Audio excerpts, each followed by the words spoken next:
کرنا تو ظاہر ہے ہال میں بیٹھے سب حضرات کی ایک بنیادی حق اور ذمہ داری ہے. تو میں ایک بات سے ڈس ایگری یہ کروں گا کہ ضروری نہیں کہ جو پیسفل معاشرہ ہو وہ لبرل معاشرہ پیسفل ہو. ایک اچھا اور سچا مسلمان بہت زیادہ پیسفل مسلمان ہو سکتا ہے، پیسفل انسان ہو سکتا ہے.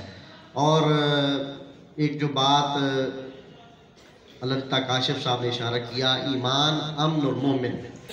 بہترین مومن وہ ہے کہ جو صاحب ایمان ہو. ایمان تب آتا ہے جب اس کے دل کے اندر امن موجود ہو. اور اگر کسی کے دل میں امن نہیں ہے، دوسرے کا بغض موجود ہے، ایک مسلمان کے دل میں اگر مسیحی کا بغض ہے اور مسیحی کے دل میں جو ہے وہ مسلمان کا بغض ہے، تو پھر وہ اچھے انسان نہیں بن سکتے. منبر و محراب کی بنیادی ذمہ داری یہ ہے، جنگ کو بیان کرنا کوئی کمال نہیں ہے. جنگ حالت امن سے باہر نکل کر کی جاتی ہے جب جنگ مسلط ہو. اسلام نے کبھی بھی کہیں خود سے حملہ نہیں کیا. ہاں، اسلام پر جب جنگیں مسلط ہوئیں تو نبی کریم صلی اللہ علیہ وآلہ وسلم نے ڈیفینسو جو ہے وہ جہاد فرمایا ہے. اوفینسو جہاد کی بہت کم مثالیں ہیں، وہ بھی خطرے کو بھانپتے ہوئے.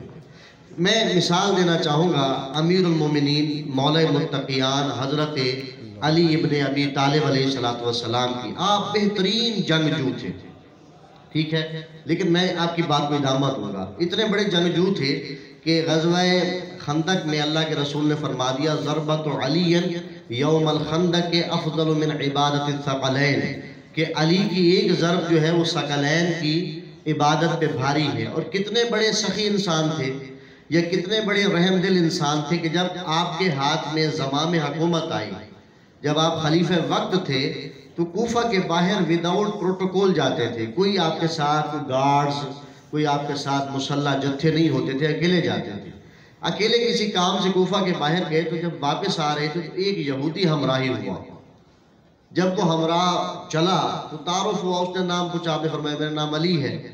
اور اس سے بھی نام پوچھا. اس نے پوچھا کہاں جانا ہے؟ آپ نے فرمایا میں نے کوفہ جانا ہے. یہ نہیں بتایا کہ میں مملکت اسلامیہ کا سربراہ ہوں، میرا نام یہ ہے اور میرا منصب یہ ہے. فقط نام علی بتایا. اور اس نے کہا کہ میں نے کوفہ سے ذرا آگے والے قریے میں جانا ہے. جب کوفہ آیا تو مولا کوفہ مڑنے کے بجائے اس کے ساتھ ساتھ چلنے لگے. وہ حیران ہوا کہ اے علی، آپ نے تو کہا تھا کہ میں نے کوفہ جانا ہے، آپ میرے ساتھ کیوں چل رہے ہیں؟ تو مولا نے بڑا خوبصورت جواب عطا فرمایا کہ اگر کوئی تمہارے ساتھ کچھ لمحہ